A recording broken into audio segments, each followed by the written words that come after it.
ولكن رسول الله خاتم النبيين.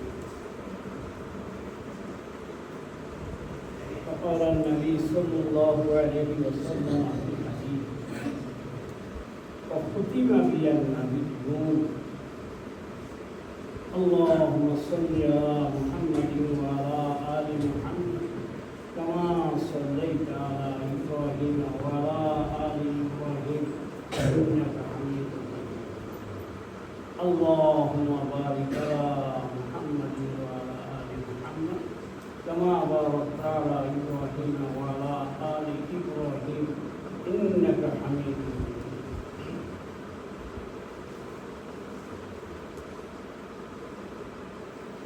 জামিয়াতুল মুহাজিরিন আজকে অত্র প্রতিষ্ঠানের সম্মানিত আসাতিজায়ে কেরাম এবং তালিবানে উলুমে নবুওয়াত, আমাদের সবার জানা আছে আমরা আজকে কি জন্য এখানে বসেছি। আগামী 15 নভেম্বর মানে আগামী শনিবার সকাল থেকে রাজধানীর সোহরাওয়ার্দী উদ্যানে নবুওয়াতকে বিষয় করে এক আন্তর্জাতিক সম্মিলিত নবুওয়াত পরিষদ মহাসম্মেলন অনুষ্ঠিত হতে যাচ্ছে। নবী আকরাম সাল্লাল্লাহু আলাইহি ওয়াসাল্লাম, শেষ নবীজি সাল্লাল্লাহু আলাইহি ওয়াসাল্লাম উম্মত হিসেবে, বিশেষ করে উলামায়ে কেরামের বহুত বড় দায়িত্ব এসেছে। আমরা এই সোহরাওয়ার্দী উদ্যানের এই আন্তর্জাতিক নবুওয়াত কনফারেন্সকে সফল করার জন্য যা প্রয়োজন সেই অনুপাতে প্রস্তুতি নিতে হবে। এই জন্যে আজকে আমরা এখানে ওই দাওয়াতের জন্যেই আজকে আমরা এখানে প্রথম কথা, ইনশাআল্লাহ আমরা আমাদের আপনজন, আত্মীয় স্বজন যারা আছে সবাইকে নিয়ে এই আন্তর্জাতিক কনফারেন্স, এই আন্তর্জাতিক মহাসম্মেলন সফল করার জন্য আমরা অংশগ্রহণ করা, এটা ইমানি দায়িত্ব। সর্বপ্রথম একটা জিনিস পরিষ্কার হয়ে যাক, ক্লিয়ার হয়ে যাক যে এই খতমে নবুওয়াতের গুরুত্ব ইমানদারের জীবনে কতটুকু।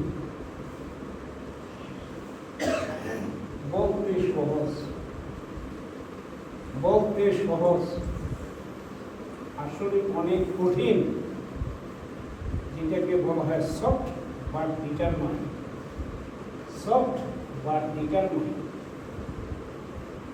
দেখতে দেখা যায় নরম তুলতু, কিন্তু সীসা ডালা পাঁচিলের চেয়ে আরো কঠিন। খতমে নবুওয়াত শুনতে সহজ নয়, কিন্তু বিষয়টি ইমানদারের জিন্দেগি অনেক গুরুত্ব।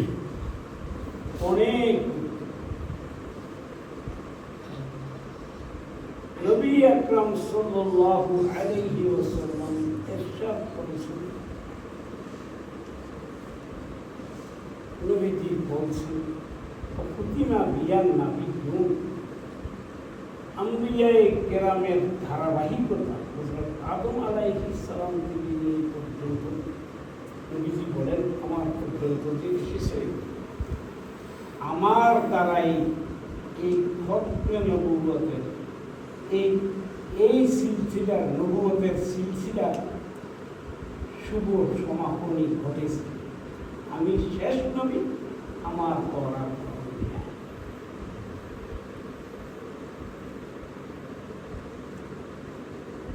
যে আয়াত তেলাওয়াত করেছি অর্থাৎ আমার নবীর আয়াতের মহান আল্লাহ রব্বুল আলামিন আমাদের প্রিয় নবী, সবাই বলবো স্ত্রী নিয়ে শপথ করবো, আমাদের প্রিয় নবীজি শেষ নবীজি, সর্বশেষ নবীজি সাল্লাল্লাহু আলাইহি ওয়াসাল্লাম সর্বশেষ নবী হিসাবে মহান আল্লাহ কোরআনে ঘোষণা করেছে।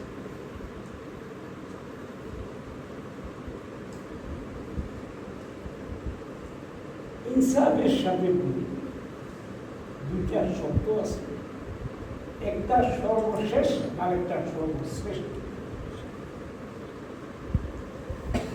যখন একটা সভা হয় ওখানে আমরা দেখি পত্রিকার সিলসিলায় যাই, আমরা তাকে প্রধান অতিথি বলি। তিনি থাকে ওই সভার আসল মেহমান। যিনি আসল মেহমান তিনি সবাই শেষে বক্তব্য রাখেন। আমরা এইভাবে বলি, যিনি সর্বশেষ যিনি সর্বশেষ তিনি সর্বশ্রেষ্ঠ, আর যিনি সর্বশ্রেষ্ঠ তিনি সর্বশেষ। খতমে নবুয়তের মানেই হল নবুয়তের ধারাবাহিকতা, শুভ সমাপনী, মৃত্যুর বিরাম। এই নবী আকরাম সাল্লাল্লাহু আলাইহি ওয়াসাল্লাম যে সর্বশেষ নবী, নবীজির নবুয়তের এই মহা জগতের মধ্যে যে তারকাগুলো নবীজির নবুয়তকে উজ্জ্বল করছে, সর্বাপেক্ষা বেশি উজ্জ্বল করেছে যেই তারকাটা, তার নাম কি? সেই তারকাটার নাম কি? সংক্ষেপে আমাদের নবীজি সর্বশেষ নবীজি। আমাদের নবীজি যেহেতু সর্বশেষ নবীজি, তারপরে আর কোনো নবী কোনো অবকাশ নেই, সুযোগ নেই, প্রশ্ন আসে। মনে রাখতে হবে, খতমে নবুয়ত প্রাণের প্রাণ। একটা ইনসানের, একটা মানুষের জীবনে ঈমান তার ঈমানী জগতের প্রাণ। মানব জীবনের জন্য ঈমান যেরকম ঈমানী প্রাণ, ঈমানের জগতে খতমে নবুয়ত এরকম ঈমানের প্রাণ। বলি সুবহানাল্লাহ। এটাকে বলি জানের জান, জীবনের জীবনের জীবন। মনে রাখতে হবে, একটা জীবনের জন্য তার প্রাণটা এমন জিনিস, প্রাণের কোনো বিকল্প নাই।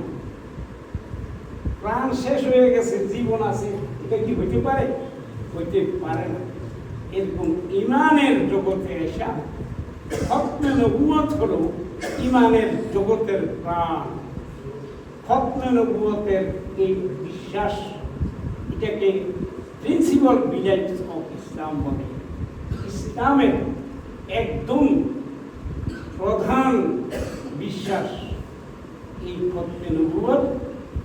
এই খতমে নবুয়তের বিশ্বাসী যে না, তার ইসলামের মধ্যে কোনো কিছুর দাম নাই।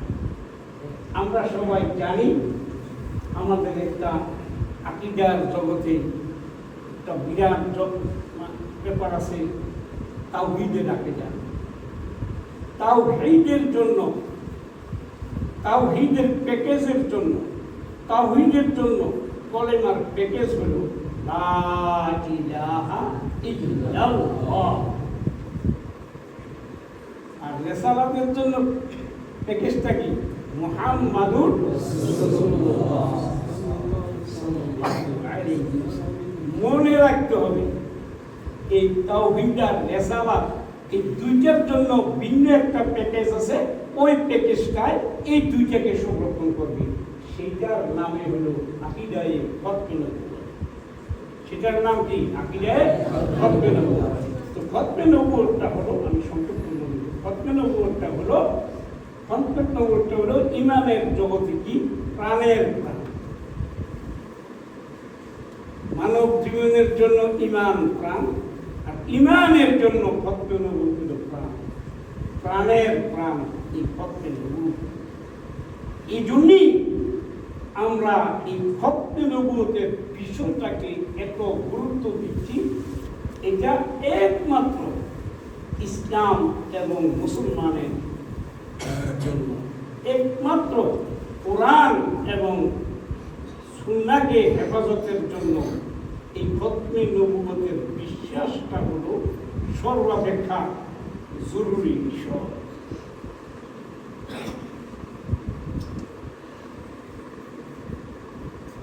তার ধরুন এই খতমে নবুয়তকে যে অস্বীকার করবে আর মনে করবে আমাদের নবীজির পরে নবী আসতে পারে, যেমন কাদিয়ানীরা মনে করবে,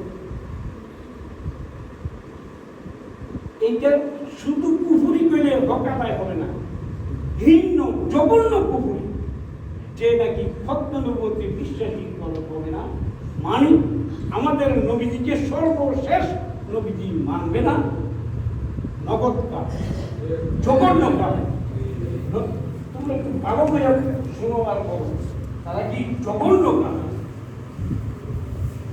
কাদিয়ানী বাবা, কাদিয়ানী খুব খেয়াল রাখবা, পৃথিবীতে অনেক ধর্ম, কথিত ধর্ম আছে যেগুলো সিরিয়াস খতিয়ান নাই, আর যেগুলো আসল খতিয়ান, তারপরে এটার কথিত ধর্ম বলি, মানসিক বলি। তোমরা শুনছো ইহুদি ধর্ম আছে, তোমরা শুনছো খ্রিস্টান ধর্ম আছে, তোমরা জানো আর্য ধর্ম আছে। ওই ধর্মগুলোর একটা বৈশিষ্ট্য হলো কি, ধর্মগুলোর বৈশিষ্ট্য হলো কি, কোনো ধর্ম আরেক ধর্মকে ত্রাস করার জন্য আসে। ইসলাম ধর্ম যে আসে ওই ধর্মগুলোকে ত্রাস করে, ধর্মগুলোকে হেফাজত করছে, বাঁচাইছে, মানে ওই ধর্মের মূল কথা যা আছে ইসলাম সবগুলোকে নিয়ে আসছে মূল কথা। এই জন্য বলা হয়েছে ইন্নাদ দীন ইনদাল্লাহি ইসলাম। কাদিয়ানী এই মতবাদ তৈরি হয়েছে কি জন্য? আমি সহজে, সবাই জানে আমি পর্দার আড়ালে থাকতে আরাম পাই, আমি সহজে কথা বলছি না, সহজে মাইক্রোফোন হাতে নিচ্ছি না, সহজে না, খুব খেয়াল রাখবে।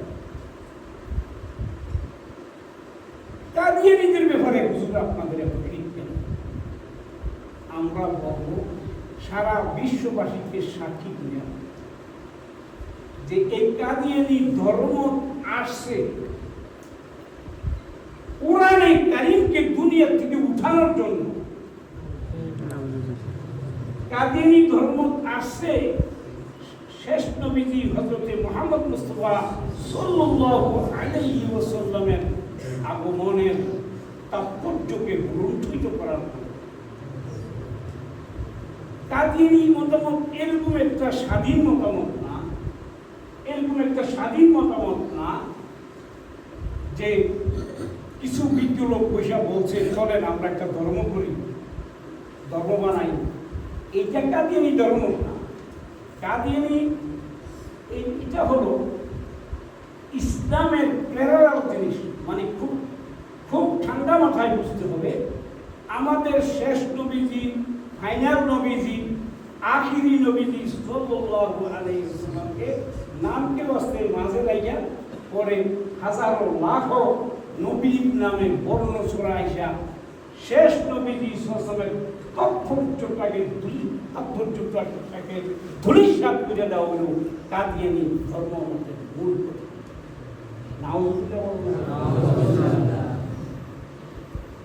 খুব খেয়াল করবেন, সে যেহেতু ইসলামকে ক্রাশ করার জন্য আসে, এই জন্যে আমাদের ইসলামকে নিয়ে আমরা যারা আছি আমাদের সে যেহেতু আমাকে ক্রাশ করার জন্য আসছে, আমার ইসলামকে ক্রাশ করার জন্য আসছে, আমার শেষ নবীজি সাল্লাল্লাহু আলাইহি ওয়াসাল্লামের সম্মান নষ্ট, ধূলিসাৎ করার জন্য আসছে। এই জন্যে তার বিরুদ্ধে স্বাভাবিক কারণে, যৌক্তিক কারণে আমাদের এত তথ্য। যেহেতু কাদিয়ানী, আমি বাড়াইয়ে কথা বলার সুযোগ নাই, অবকাশ নেই, যেহেতু কাদিয়ানীয়তের আবির্ভাব, এটি সব আমি সারা বিশ্ববাসীকে সাক্ষী রেখে বলতেছি। আপনারা তার বায়োডাটা বলেন, আমার কথা আকৃষ্ট হওয়ার প্রয়োজন নেই। বর্তমান যুগে সাধারণ ব্যবহারের তো একটা ডাটা পাওয়া যায়, সাধারণ ব্যবহারের ডাটা পাওয়া যায়। কাদিয়ানীদের তো ডাটা আছে। সে কখন কিভাবে একমাত্র ইহুদি খ্রিস্টান সাম্রাজ্যবাদী ওরিয়েন্টালিস্ট ক্রুসেডারদের ষড়যন্ত্র করে, তাদের ষড়যন্ত্র কনফারেন্সি দিয়া এই কাদিয়ানী মতামতকে তৈরি করা হয়েছে একমাত্র ইসলামকে সারা পৃথিবীর থেকে উঠিয়ে দেওয়ার জন্য। এই জন্য আমরা এই কাদিয়ানী ধর্মকে নিয়ে আমাদের এত কথা, তাও যতটুকু হক সেই হিসেবে আমরা কিছুই করি। এই সামান্য শেষে একটু কথা বললাম, আমি আমার বক্তব্যটা শেষ করবো, কারণ এই সব টাকাতে লম্বা বক্তব্য চলে। একটা প্রশ্নের আমি উত্তর দেব, সেটা দিয়ে বক্তব্য শেষ করবো। রাষ্ট্রীয়ভাবে কাদিয়ানীদেরকে অমুসলিম ঘোষণা কেন করতে হবে? হুজুর, সারা দেশে 43টির মতো রাষ্ট্র এই সিদ্ধান্তে উপনীত হয়েছে কাদিয়ানীরা কাফের। বলো না, কাদিয়ানীরা কাফের। যে রাষ্ট্রগুলো সম্মতি দিয়েছে, তারা স্বীকৃতি দিয়েছে কাফের হিসাবে কাদিয়ানীদেরকে করছে, যে ওআইসি সম্মেলনের পক্ষ থেকে, সেই ওআইসির সংস্থার একটা সদস্য হয়েছে বাংলাদেশ। খুব ব্যস্ত রাখবা। সেই ওআইসির যে রাষ্ট্রগুলো আছে, রাষ্ট্রগুলোর মধ্যে একটা রাষ্ট্র কি? বাংলাদেশ। বাংলাদেশের উপরে দায়িত্ব আছে কিনা? বাংলাদেশের উপর দায়িত্ব আছে কিনা যে সে অপরাপর মুসলিম দেশগুলোর মতন সেও তার ভূমিকা পালন করবে? এই তো পাকিস্তানে 1970 সনে জুলফিকার আলী ভুট্টো যখন প্রধানমন্ত্রী, আর আমাদের ওলামা কৌল শিরোমণি আল্লাহ হযরতুল আল্লাম মুফতি মাহমুদ সাহেব রহমতুল্লাহ আলাই যখন উত্তর পশ্চিম সীমান্ত প্রদেশের মুখ্যমন্ত্রী, তখন পাকিস্তানে ওলামায়ে কেরামের যে দ্বারায় যে আন্দোলন হয়েছে কাদিয়ানীদেরকে মুসলিম ঘোষণার জন্য, সেই আন্দোলনের প্রেক্ষাপটে কাদিয়ানীদেরকে পাকিস্তানে অমুসলিম ঘোষণা করা হয়েছে। রাষ্ট্রীয়ভাবে কাদিয়ানীদেরকে অমুসলিম ঘোষণা করা হয়েছে। তো এক নম্বর কারণ হলো সংখ্যা। আমাদের বাংলাদেশ যেহেতু ওআইসির সদস্য দেশ, সুতরাং আমাদের বাংলাদেশেও এই সিদ্ধান্ত নিতে হবে রাষ্ট্রীয়ভাবে কাদিয়ানীরা কি? দুই নম্বর কারণ সারা পৃথিবীতে কোম্পানি আইন আছে। এক একটা কোম্পানি তার বিভিন্ন সংঘস্মারক ইত্যাদি দিয়া একটা কোম্পানি সাজায়নি না সাজায়। কোম্পানির আইনটা হলো, যেই কোম্পানি যেই নামে যেটা বাজারে ছাড়ছে, এই মাল এইভাবে অন্য নামে অন্যরা ছাড়তে পারবে না। সে আবার ভিন্ন কইরা তার আবার লাইসেন্স কইরা রেজিস্ট্রেশন কইরা সে যদি নেয় তো তারটা হবে, নদী পারবে। আসেনি নাকি নাই? আমাদের ইসলাম অনুরূপ অনেক অনুপম বৈশিষ্ট্য নিয়ে সারা বিশ্বের মানুষের মুক্তির জন্য এই ইসলামের আবির্ভাব। অন্য কেহ এর ব্যতিক্রম কোনো চিন্তাধারা পেশ করবে আর সেই ইসলামের ধারক হিসেবে দাবি করবে, কোন মানবিক সংগঠন তার স্বীকৃতি দিতে পারে না। বলক না, প্রচলিত রাজনীতির কথা বলতেছি, যে যারা জামাত ইসলাম করে তারা কি দাঁড়ায় কইব যে আমরা বিএনপি দাওয়াত নিয়ে আপনাদের কাছে আছি বলবে? যারা বিএনপি করে তারা কি বলবে আমরা জামাত ইসলামের দাওয়াত নিয়ে আপনাদের কাছে আছে বলবে? কেন? তাকে প্রত্যেকের পার্টি রেজিস্ট্রেশন নাম টাম সব ইয়ে করা আছে, চুজ করা আছে, নির্ধারণ করা আছে, লিমিটেশন, লিমিটেড, কোম্পানি লিমিটেড। তাহলে আমাদের ইসলামের ক্ষতিকারক যারা, তারা কিভাবে গুদাঙ্গর কইরা আমাদের মসজিদের নামে বাজার চালাইছে, কোরআন শরীফের প্রত্যেকটা আয়াতকে বিকৃত তর্জমা কইরা অনুবাদ বিকৃত কইরা বাজারের মধ্যে কোরআন শরীফ নামে চালাইতেছে। এটা এই কোম্পানি আইনের আলোকে, মানবতার আলোকে সম্পূর্ণ জঘন্য একটা অমানবিক বেইনসাফের কাজ হচ্ছে। আমাদের ইসলামের এই মহতী ইসলামের বাজারটাকে নষ্ট করার জন্য তারা নির্দিষ্ট জিনিসের অনুপ্রবেশ ঘটাইয়া আমাদের বিশ্ব মঞ্চে ইসলামকে কলুষিত করছে। 2 নম্বর কারণ কি? কোম্পানি আইনের বিরোধী এই তৎপরতা। কাদিয়ানি তৎপরতা সারা পৃথিবীর যত কোম্পানি আইন আছে এই আইনের কি বিরোধিতা, আর এটা হলো সমস্ত আইনগুলি হলো মানবিক, এটা মানবতার বিরুদ্ধে। 3 নম্বর, হেফাজতে ইসলাম এবং মুসলিম। খুব খেয়াল রাখবা, এই তারা কাদিয়ানি হইয়া ইসলাম থেকে বাহিরের লোক হইয়া জঘন্য কাফের হইয়া আমাদের মুসলমানদেরকে যে তাদের দাওয়াতের মাধ্যমে তাদের অন্তর্ভুক্ত করতেছে, এর দ্বারাতে আমাদের অরিজিনাল ইসলাম এবং মুসলমানের স্বার্থের মধ্যে আঘাত আনছে। এটা কোনো ক্রমেই বৈধ হইতে পারে না। কোরআন শরীফ, হাদিস শরীফ, এটা তো অনেক উপরের জিনিস।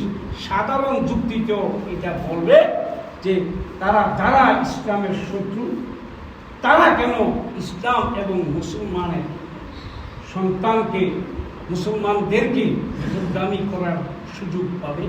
তো এই 3 নম্বর পয়েন্টের নাম হলো কি? হেফাজতে ইসলাম এবং মুসলিমিন।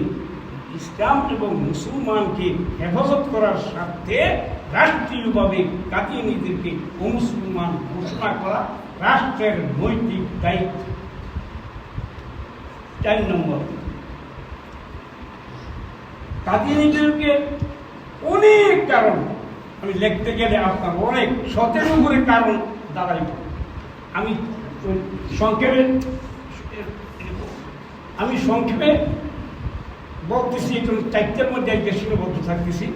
4 নম্বর, এটা এত জঘন্য, এটা বললে আপনাদের গায়ের পশম কাটা দিয়ে।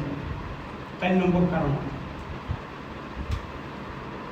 বলে হারামাইন শরীফাইনের প্রতি কটাক্ষ করা।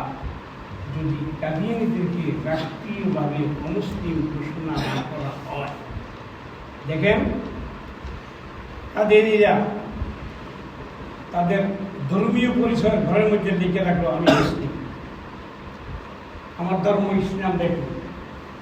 তাহলে বিষয় নিয়ে আসে মক্কা শরীফ, মদিনা শরীফ চাইতে পারবে তো নাকি? চাইতে পারবে নি নাকি? চাইতে পারবে না। সে যেহেতু তার পাসপোর্টের মধ্যে আছে সে মুসলমান, তো সে চাইতে পারবে। আপনাদের সবাইকে আল্লাহর পক্ষ থেকে দায়িত্ব দেওয়া সবাই উপরে মক্কা শরীফ মদিনা শরীফে কাফেরদের প্রবেশ সম্পূর্ণভাবে নিষিদ্ধ। সাবজেক্ট অনেক ধারালো সাবজেক্ট। তো 4 নম্বর কারণ হলো কাদিনীতিকে এই জন্য রাষ্ট্রীয়ভাবে অমুসলিম ঘোষণা করতে হচ্ছে। যদি রাষ্ট্রীয়ভাবে অমুসলিম ঘোষণা না করা হয় তো তারা মক্কা মদিনায় প্রবেশ করবে। এই জন্য আমাদের বাংলাদেশ সরকার, বাংলাদেশের জনগণ অবশ্যই আল্লাহ দরবারে অভিযুক্ত হবে, অবশ্যই পাকড়াওয়ার তারা অন্তর্ভুক্ত হবে। খেয়াল করছেন তো নাকি? না বুঝে আসেন? এই জন্য এই 4টা কারণ আমি একদম উল্লেখ করলাম। এই জন্য রাষ্ট্রীয়ভাবে আমরাও আমাদের সরকারের কাছে অনুরোধ করব, আমরা আমাদের সরকারের কাছে অনুরোধ করব সিম্পিতি নিয়ে, সম্প্রীতির দৃষ্টি নিয়ে, ইসলামের দিকে দৃষ্টি নিয়ে কাদিয়ানীদেরকে অমুসলিম রাষ্ট্রীয়ভাবে অমুসলিম ঘোষণা করে, রাষ্ট্রীয়ভাবে অমুসলিম ঘোষণা করে। যদি ঘোষণা না করেন এর যত দায় দায়িত্ব আছে আপনাদের উপরে কর্তা।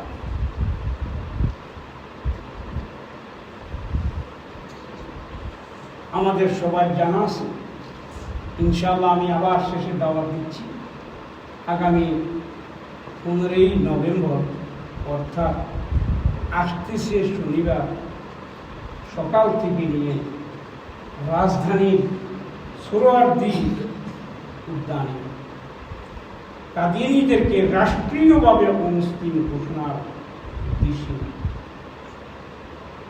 সম্মিলিত খতমে নবুয়ত পরিষদে মহাসমাবেশ অনুষ্ঠিত হতে যাচ্ছে। সেখানে ইনশাআল্লাহ আমরা সবাই হাজির হব। আমরা যে আখিরি নবী, শেষ নবীজির উম্মত, এর শুকরিয়া আদায় করব। মনে রাখতে হবে ঐক্যের কথা সবাই বলি উঠায় বসা। মনে রাখতে হবে মুসলিম বিশ্বের, বিশেষ করে বাংলাদেশের মুসলমানদের ঐক্যের জন্য এর চেয়ে সুন্দর খতমে নবুয়তের মতন প্রোগ্রামের মতন এর সুন্দর প্রোগ্রাম আর নাই।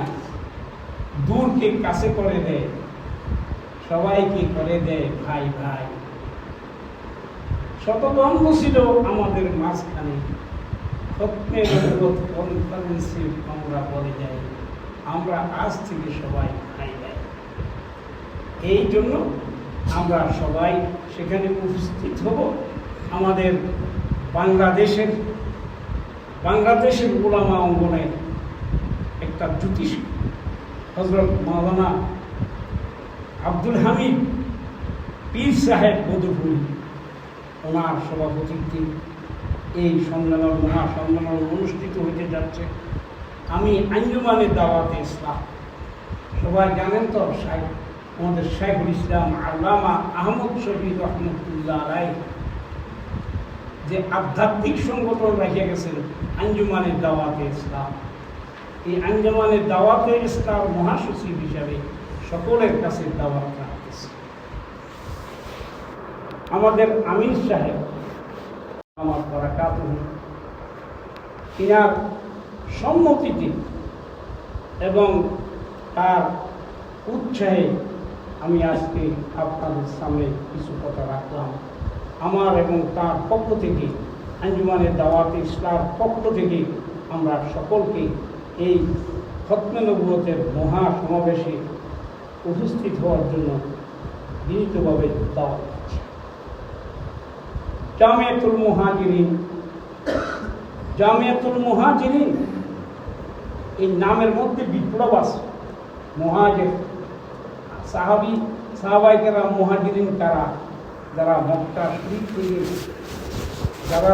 শরীফ থেকে মদিনায় বহু ত্যাগ তিতিক্ষার পর, বহু অবর্ণনীয় কষ্ট স্বীকার করে যারা হিজরত করেছিলেন তাদেরকে বলা হয় সাহাবায়ে মুহাজিরিন। সেই মুহাজিরিনদের নামের বরকত নিয়ে আমরা জামিয়াতুল মুহাজিরিন নাম রেখেছি। ইনশাল্লাহ জামিয়াতুল মুহাজিরিন আমাদের এই সম্মেলনে শিরকত করার মাধ্যমে তারা আল্লাহর সান্নিধ্য লাভ করতে সক্ষম হবে। আখিরি নবীজি, শেষ নবীজি সাল্লাল্লাহু প্রতি এশকের যে পরাকাশটা কায়েম করার প্রয়োজন, তার একটা ছোট্ট মোট্ট ক্ষুদ্র নজির কায়েম হবে। আল্লাহ পাক তাবারক ওয়া তাআলা আমাদের সকলকে কামিয়াব করুন, আমাদেরকে সেখানে উপস্থিত হওয়ার জন্য তৌফিক দান করুন। সংক্ষেপে একটু দোয়া করি। রব্বানা ইগফির লানা ওয়া লিইখওয়ানিনা আল্লাযীনা সাবাকুনা বিল ঈমান ওয়া লা তাজআল ফী কুলুবিনা গিল্লান লিল্লাযীনা আমানু রব্বানা ইন্নাকা রাউফুর রহিম। ইয়া আল্লাহ, আপনি মাওলা, আপনি সার্বজনীন সার্বকালীন বিশ্বজনীন চিরন্তন নবী, আপনার হাবিব সর্বশেষ নবীজি সাল্লাল্লাহু আলাইহি ওয়াসাল্লামকে হাদিয়া হিসাবে আমাদেরকে দান করেছেন। মাওলা, আপনার শুকরিয়া আদায় করি, আলহামদুলিল্লাহ। মাওলা, আপনার হাবিব সাল্লাল্লাহু আলাইহি ওয়াসাল্লাম এই খতমে নবুয়তের সোনালী কুরসিকে মাওলা অতন্দ্র প্রহরী হইয়া আমরা মাওলা প্রহরা দেওয়ার জন্য কবুল করেন। মাওলা, তার বিরুদ্ধে, এর বিরুদ্ধে মাওলা যত প্রপাগান্ডা আছে, মাওলা যত আন্তর্জাতিক মাওলা চক্রান্ত আছে, মাওলা এগুলোকে পাঠিত হইয়া বাংলার জমিনে, বাংলাদেশে সমস্ত তৌহিদবাদীদেরকে মাওলা ঐক্যের প্রাণ, সম্প্রীতির সাথে মাওলা একীভূত সমবেত হয়ে মাওলা রাষ্ট্রীয়ভাবে কাদিনীদেরকে মুসলিম ঘোষণা করানোর জন্য তৌফিক দান করেন, সামর্থ্য দান করেন, শক্তি দান করেন মাওলা। আল মাওলা আমাদের করবে লা তাজআল ফী কুলুবিনা গিল্লান লিল্লাযীনা আমানু। মাওলা, এই খতমে নবুয়তের মাওলা এই মাওলা বাসন্তী অঙ্গনে মাওলা প্রবেশ করে আমরা যেন সবাইকে সবাই ভাই ভাই হিসেবে মাওলা কোলাকুলি করে মাওলা জড়াজড়ি করে মাওলা গ্রহণ করে নিতে পারি। আমাদের মধ্য থেকে সকল প্রকারের বিদ্বেষ মাওলা সরিয়ে দাও, সম্প্রীতির পরিবেশ কায়েম করে দাও মাওলা। সোহরাওয়ার্দী উদ্যানে এই মহাসমাবেশকে মাওলা কামিয়াব করিয়ে দাও। যারা উদ্যোগ গ্রহণ করেছেন, যারা মেহনত করেছেন, আসমানি জমিনি বালা মুসিবত থেকে সকলকে মাওলা হেফাজত করেন। সাল্লাল্লাহু তাআলা আলা খায়রি খালকিহি মুহাম্মদ ওয়া আলা আলিহি ওয়া সাহবিহি আজমাইন বিরহমাতিকা ইয়া আরহামার রাহিমিন। আলহামদুলিল্লাহ।